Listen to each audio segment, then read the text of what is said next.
ទៀតការអានមុខនេះគឺប្រើនៅក្នុងការប្រឡង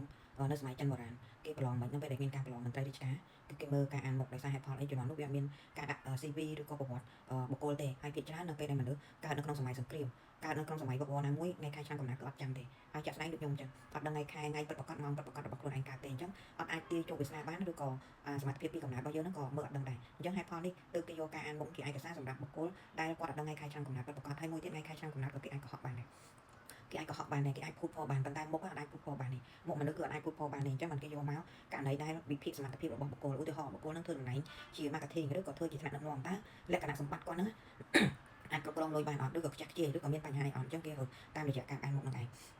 ពីព្រោះមនុស្សម្នាក់កើតមកជាមួយនឹងសក្តានុពលរបស់ខ្លួនដូចជាការដែលថ្ងៃខែឆ្នាំកំណើតដែលយកគិតហើយមុខមាត់ហ្នឹងហើយនឹងកញ្ចៅដៃនេះម្រាមដៃកញ្ចៅដៃហ្នឹងគាត់ដឹងសក្តានុពលដែរអញ្ចឹងមកជាមួយនឹងសក្តានុពលបើសិនជាមនុស្សហ្នឹងអត់មាន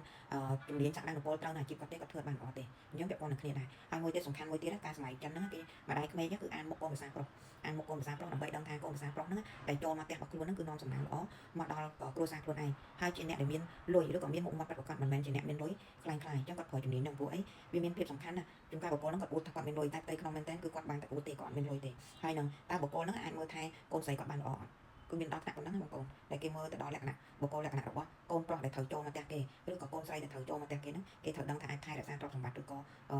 មានចរិតល្អអត់ណាគឺគេមើលតាមរយៈហ្នឹងដែរ